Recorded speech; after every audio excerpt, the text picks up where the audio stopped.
Hello, everyone. Hello, and welcome to this month's episode of the Butterfly Princess Show Travel Lounge. I'm sorry it's a bit late. On Friday, I know that we normally do every second Friday, but this month it's a bit late because I had other commitments on Friday, so this is why I'm doing it today. But next month it'll be back to a Friday again. So this month, can you tell which country we're going on a virtual tour of from the flag behind me? Yeah, it's the flag of China. So yes, we're going to China. So here goes. So the capital city of China is Beijing.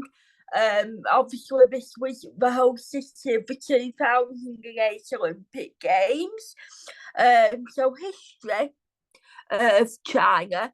The country that is now China has been ruled for most of history by dynasties, and a dynasty is a series of rulers from the same family. So, like you've got, for an example of a dynasty in England, for example, would be the Tudors, or the Windsors or something like that. So it's been ruled for most of the history through dynasties. The Zhai dynasty formed around the year of 22 BC. The Shang dynasty lasted about for 6 centuries, so that lasted over 600 years. In the year 1046 BC, the Shang dynasty was overthrown by the Zhang dynasty. This has became the longest running dynasty. The Zhou dynasty ran over 8 centuries, so 800 years. Culture and civilization, because of the spread of the culture and the civilization spread, this resulted in a lot of interest from philosophy. You've got a lot of philosophy thinkers who came from the land of China.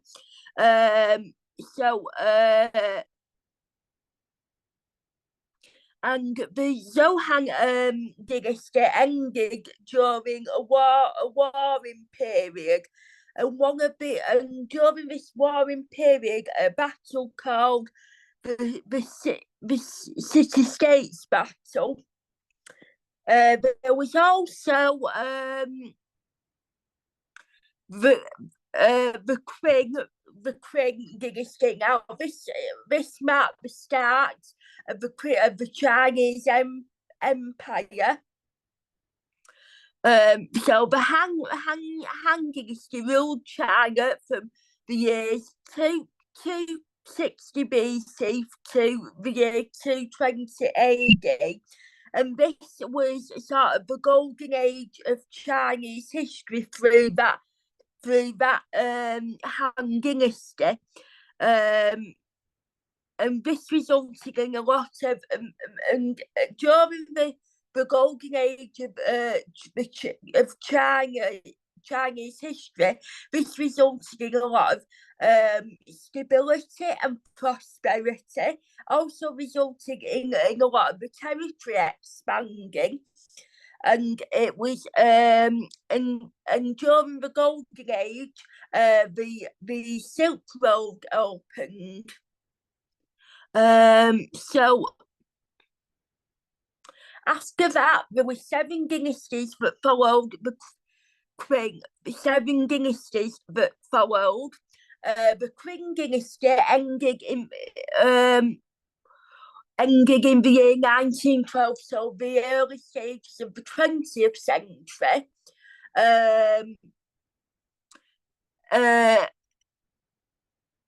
and this ends in in some sort of other type of rule. This begins republic and socialist state, which is now, as we now know, China to be. So, facts about the country of China. So, it is one of the most populated countries in the world. The Great Wall of China is its largest man-made structure. It is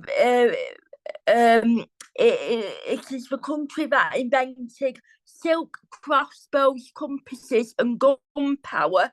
The national animal of the country of China is the panda, and the New Year, Chinese New Year is the biggest holiday in the whole country of China. I'll tell you a bit more about Chinese New Year shortly. So yeah, the currency of China is the Chinese yen. The geography is it is the fourth largest country after Russia, Canada, USA. It has one time zone. And it's bordered by the countries that include the following countries that include Russia, Mongolia, Kazakhstan, Kyrgyzstan, Kyrgyzstan, Afghanistan, Pakistan, India, Bhutan, Nepal, Myanmar, which was Burma, which was formerly known as Burma, Laos, Vietnam, North Korea, excuse me, and the Pacific Ocean is the natural border in the east, southwest, and the southeast and southwest. The West Himalayas, which is this is the highest mountain range, is also located in China. Things that are important to so like the people of China now. So 1/5, 1 in 5. So it had, like I mentioned before, it is a hugely populated country. As much so that 1 in 5 people on the earth lives in the country of China. So that's quite, you can sort of put that into perspective when you think about how many people live on planet Earth throughout the whole of the world. Then 1/5 of them people live in China, which is why it's one of the most populated countries in the world. The government, the people of China were only allowed only allowed to have one child due to one child policy.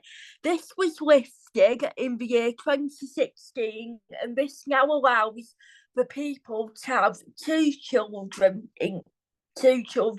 because the country being so populated, they were limited to how many children they could have, so they could only have one child per family. But in 2016, the one child policy was lifted, so now families can have two children per family.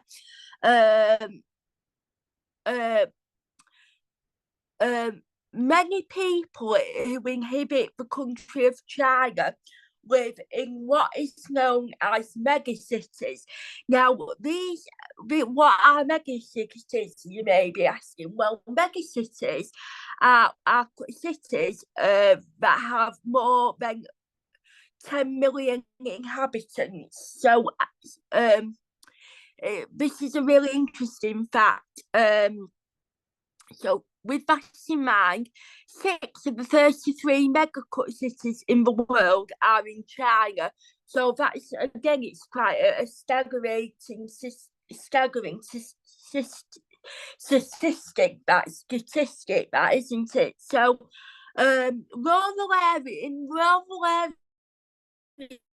areas of China, the living standards are very poor, so much so that the people who live in these rural countries who are very poor live in huts that are on stilts.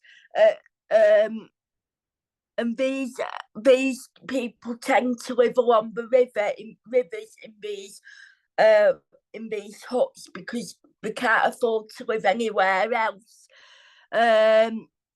Right.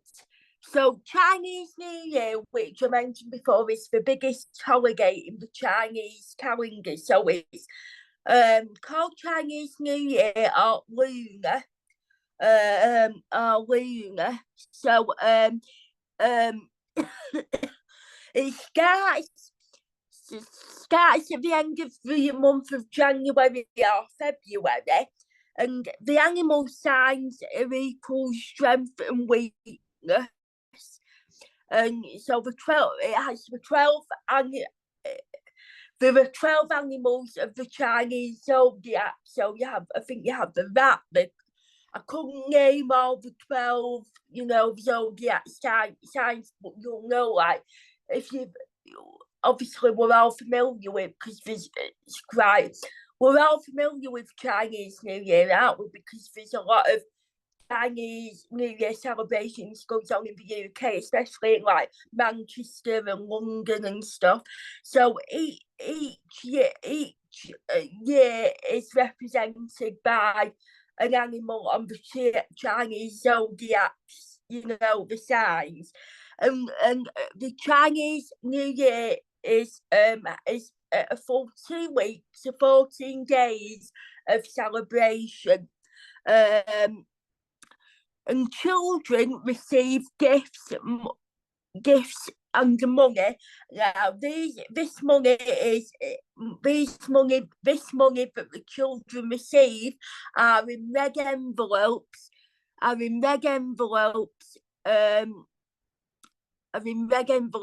And stuff. And so throughout the celebrations, we have like lion dances. Obviously, not a real lion, someone like dressed up in a lion costume, and obviously, the dragon, the mythical creature of the dragon. Well, that's often associated with China, isn't it? And this is a symbol of the Chinese strength and prosperity. So the culture of China now, so it is one of the oldest cultures in the world. It is home to 56 ethnical groups. As I mentioned before, the Chinese culture is very apt on things like philosophy and Chinese medicines and herbal and natural ways of healing. There's also a lot of architecture and visual arts, dance and stuff like that. The flag that we know, this was adopted 1st of October 1949. So obviously the red colour, because obviously it's a red flag, the red colour represents power and communist revolution. The yellow, because obviously it has yellow stars. Is it 5 yellow stars? So the colour yellow represents wealth for the country, and the 5 stars of the Chinese flag represent unification of people, unification. The 5 stars on the 5 yellow stars on the Chinese flag represent the unification of the Chinese people under the Communist Party. If you want to travel to China via the UK via aircraft. It is an 11 hours, and it is an 11-hour and 30-minute flight time from the majority of UK airports. They are in China. They are 7 hours ahead of the UK.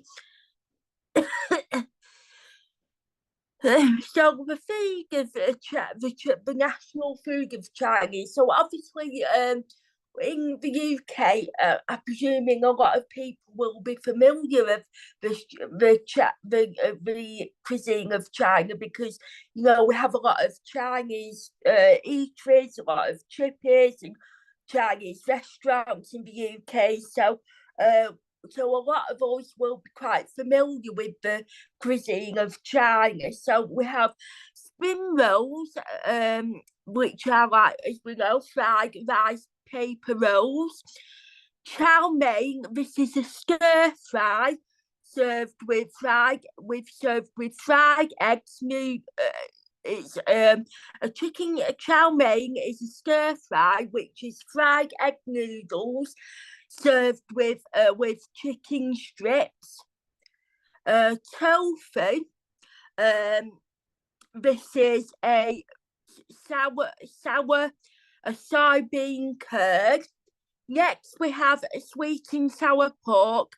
This is a fried cubed pork, fried vegetables in a sweet and sour sauce with leepies and pineapples. But it's I've had chicken, sweet and sour chicken. It's a very nice dish, not too spicy, but very sweet and sour, because obviously you've got the sauce, and then you've got the pineapple that adds a bit of the sweetness and the juiciness to it. You've also got a pecan guk. This is a duck roast with crispy thin skin and served with plum sauce. You've got a dim sum, something called a dim sum, and this is steamed supplement. This is steamed filled mince filled with meat and vegetables. And then the Chinese tend to eat or drink soup for breakfast, and then they have various rice dishes throughout the day. So attractions. Now, obviously you've got the terracotta walls and the Forbidden City that's located in Beijing.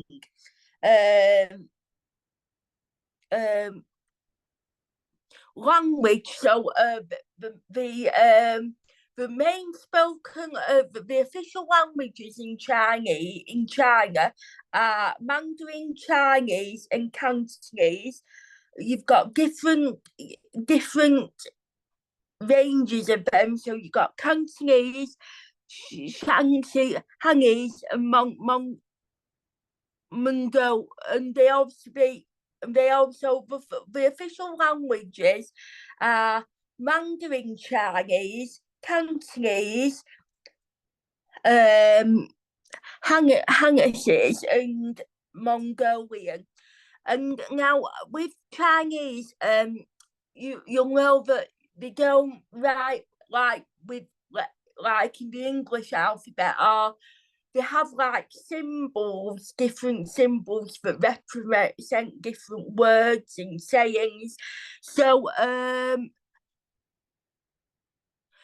they write from top to bottoms, and bottom, and these symbols are known as characters. Adults know about around 8,000 characters. Within 13 years, most children know 3,000 characters. So again, that was quite a really fascinating statistic, because when we look at them sort of symbols, we sort of think, Like, unless you're somebody, of course, who's learned Chinese and is quite fluent in Chinese, but somebody who doesn't speak Chinese or Mandarin or Cantonese, those those um those symbols can look quite confusing, and we often wonder how they manage to like read them and write from them. But like we say, it's quite fascinating to know that adults know about 8,000 of them characters, and then after 13 years, children will know at least 3,000 of them characters. So that concludes this month's um travel butterfly princess show travel lounge episode. I hope you've enjoyed our virtual tour of the country of China. Join us next time when we will be going on another virtual tour of a different country. However, I won't be revealing the name of that country until the week before. So the next episode of the Butterfly Princess Show Travel Lounge is going to be on the 11th of October, but I won't be revealing the name of the country we will be discussing until 4th of September of October. So keep your eyes peeled for that. And you can keep up to date with the Butterfly Princess Show on the following platforms. You can follow the Butterfly Princess Show on Instagram, YouTube, LinkedIn, and Facebook. And I'm always looking for guests to come and have a chat with me about the work that they do with the work that they do. I'm focusing more now on educational things. So if you're like a teacher or a professor or a college tutor and you want to come in and create a mini series with me about the topics, the subjects you teach, whether it be history or music or geography or whatever subject, then please feel free to get in touch with me, because the Butterfly Princess is, I see myself as a bit of a teacher, although I'm not a teacher in the sense where I don't stand in front of a classroom of students or children. But I do feel that through the content I create, that it helps to educate people in fascinating areas and expertise. So if you're an educator in any form and you want to come in on and have a chat with me and create a series about the subjects that you teach, then please get in touch. You can do so via email. It's butterflyprincess93@outlook.com. That email again is butterflyprincess93@outlook.com. Thank you, and I will see you all again very soon. And I look forward to hearing from potential guests via email. Bye.